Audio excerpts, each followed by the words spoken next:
کچھ لوگ کہتے ہیں جی بس میں تو اللہ کی مخلوق کی خدمت کرتا ہوں، میں تو حج بھی نہیں کیا، اس کے پیسے بھی غریبوں کو دے دیے ہیں۔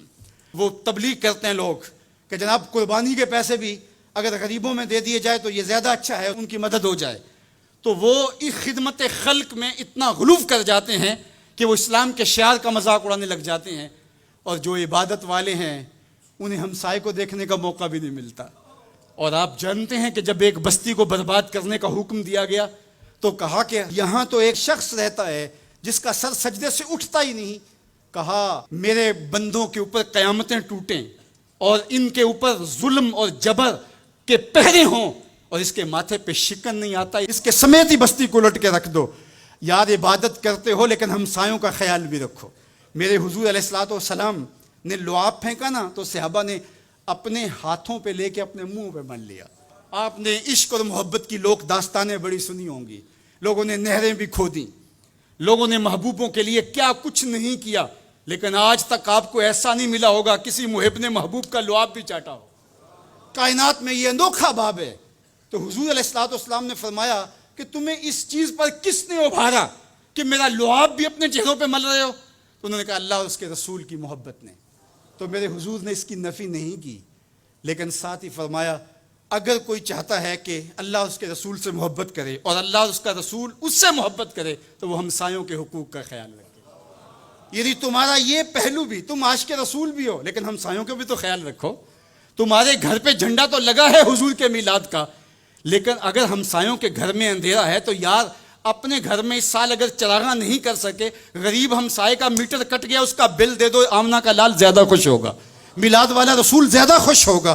اس لیے دونوں پلڑے برابر رکھو، نہ تو عبادات کے زعم میں تم خدمت خلق کو اور ہمسایوں کے حقوق کو اور رشتہ داروں کے حقوق کو بھول جاؤ، اور نہ یہ کہ تم خدمت خلق کے نام پہ عبادات کا مذاق اڑانے لگو۔ وَكَذَلِكَ جَعَلْنَاكُمْ أُمَّةً وَسَطًا۔ ادارت المصطفیٰ دونوں بازوؤں کے ساتھ اڑنے کی فکر رکھتا ہے اور امت وسط کے مزاج کو لوگوں میں راسخ کرنا شروع ہوتا ہے۔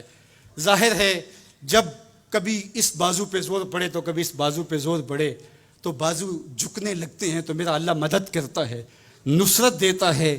تو کبھی ہمارے کسی بازو پہ فتویٰ بھی آ کے جو ہے وہ زور ڈالتا ہے، کبھی کسی فتوے کا میزائل لگتا ہے، لیکن ہم تو بلے شاہ کی بولی میں کہتے ہیں بلے آلوکی تینوں کافر کافر آکھن تو آہو آہو آکھ۔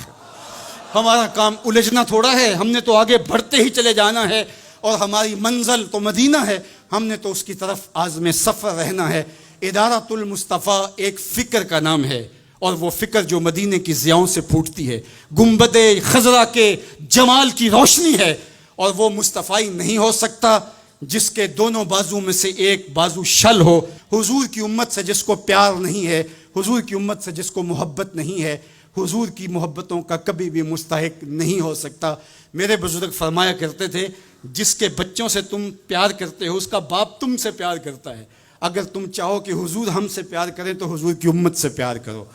تو ایک امت بنو، دوسرا امت وسط بنو، تو پھر دیکھنا تمہاری شاہین صفت پرواز اس کو کوئی چھو بھی نہیں سکے گا۔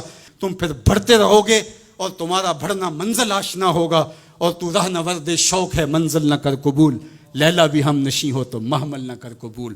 تیرا تو مطمع نظر، تیرا تو ہدف ہی کچھ اور ہے، تو دنیا کے لیے نہیں ہے، دنیا تیرے لیے ہے۔ تو خواہشات کا دیوانہ نہیں ہے، بلکہ خواہشات تیرے پیچھے دوڑیں گی، اور زمانہ تیری دہلیز پہ باندیوں کی طرح نوکری کرے گا۔ من کان للہ کان اللہ لہو، تو ان کا ہو کے دیکھ، زمانہ تیرا ہو جائے گا۔